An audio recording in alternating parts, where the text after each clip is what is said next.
What's interesting about what we've seen in the housing market is a lot of these builders are rushing to get product available to sell, right? And so we've seen, Ian and I, we'll go through and walk through homes. I don't know if it's a craftsman issue. I don't know if it's just a trade issue or if it's a quality of product issue. And Christina, her comment right here says Chinese drywall. That is all I'm going to say.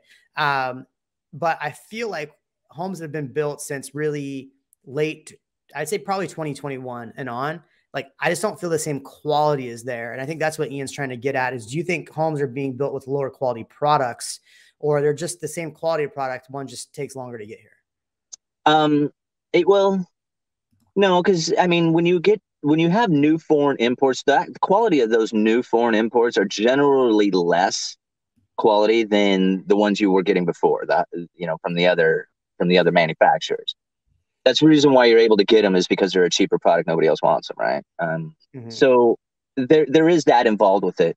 I think really like the bigger issue, because I used to build homes. I don't know if you guys actually framed or, did siding or did anything like that in your time, but I used to build homes, right? So, okay, so you have, right? So, yep. So you got the new kid on there and he's screwing like everything up. Like, he's not putting enough nails in, he's not sheeting. Right. So this is more of like where the quality of the craftsmanship really has more to impact the home. Like, you can find somebody who can take like the worst material and build something really beautiful out of it. Because in the end, it's the framing is the same, whether you're building a $1,000 shack or you're building a $1 million home. The 2x4s that go into those two products are exactly the same. There's no difference between that and the CDX and the roofing and all the other stuff that you put into it. Those all have the same product going into it. So it's the craftsmanship that really says a lot more about the house. Now, granted, if you get some like cheap Chinese drywall that destroys all the plumbing in your house, that's a different story. I mean, that is a failed product that should never have existed in the first place. But if it's something that is of fairly good accuracy as far as like, comparison, then, it comes down to craftsmanship. And right now, I don't see a whole lot of people in the trade that are good quality craftsmen. Like, I mean, up and coming people who like believe in quality and stuff. It's more like they're just slamming stuff together to get a paycheck. And that's not going to produce you a good product. I feel, so Kim's comment here was exactly what you said. My home inspector said that during the pandemic, the labor force is the problem, inexperienced, yes, quality of craftsmanship. But what's interesting is that during the pandemic, we had a lot of during the pandemic, Bloomberg reached out to me 3 times to do an article about new realtors, and CNN as well, about new realtors getting into the real estate market. I feel like you had a lot of real estate agents that jumped into the market. A lot of people had time to sit at home. And so, hey, if you have time to sit at home, go get your real estate license. And there's money to be had in real estate. And I feel like we have a lot of, I'm not saying all new agents are not good quality, but I feel like there's a loss of quality because now when the market's getting tougher, you have agents that are like, well, how do I sell a home now? How do I get clients now? And so you'll see a lot of these agents that kind of got in thinking that it was super easy and had on Easy Street with, Ian can attest, when you put a home on before, it was just like, okay, how many offers are we going to have?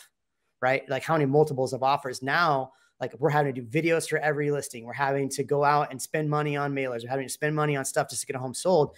So I feel like the quality of realtor, is going to change. You're going to see a different quality of realtor as well. There's a lot of realtors that watch this channel. So, I think just to emphasize Jeremy's point is that is existing across almost all of the trades now, right? So someone can come in and have all the skill in the world. Like you said, they may not have the highest quality product, but then add another nail, right?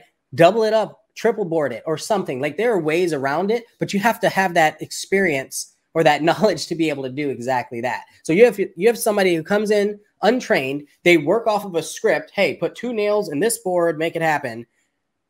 I'll give you $10 an hour. And well, then that's what they're going to do. It is a labor and education and product quality and knowledge issue, like all of it together. Yeah.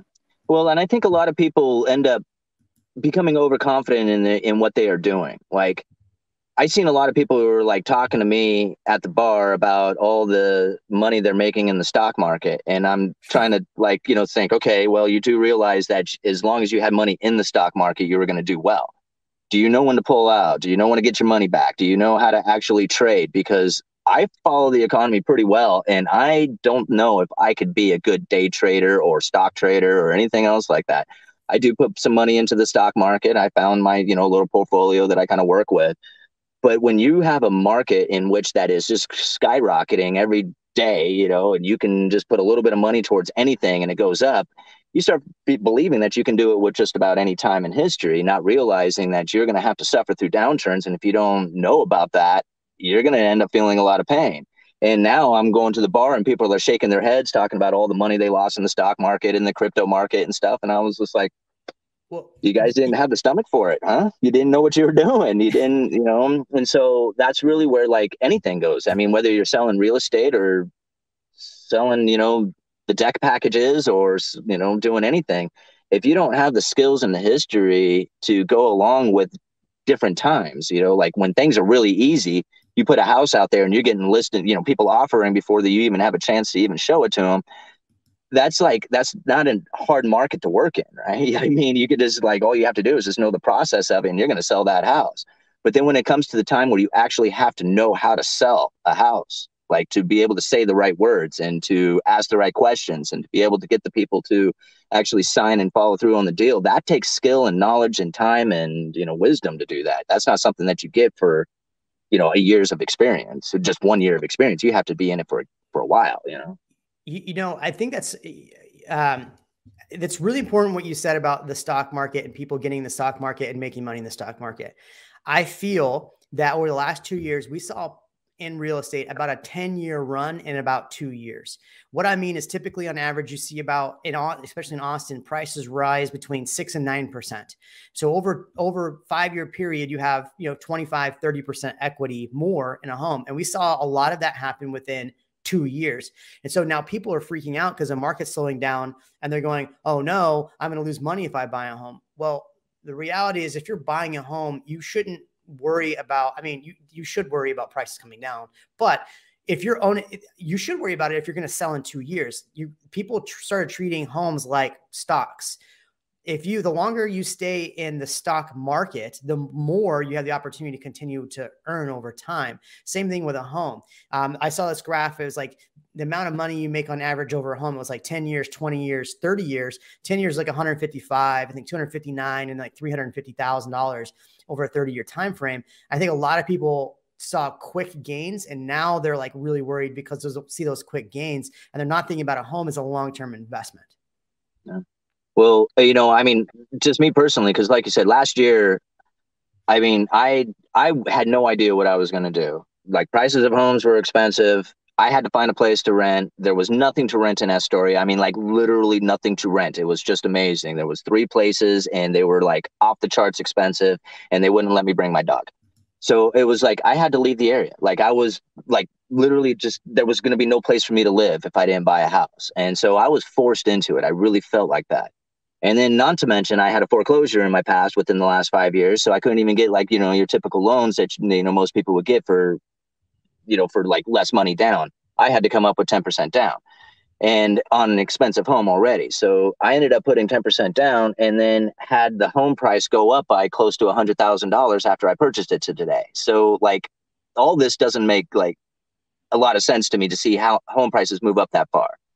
Even if it was to drop 20%, I still wouldn't be underwater on my house. And that's like amazing to think because I just bought it less than 6 months or 7 months ago.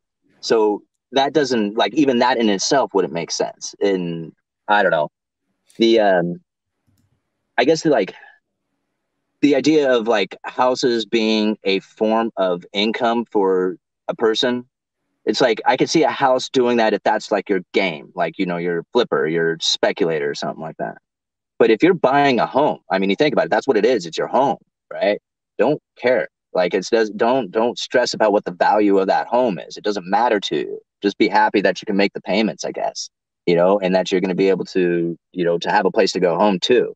Thanks for watching this short of the Real Amigos podcast. For more live streams, hit here. For more clips, hit here. We'll catch you on the next one.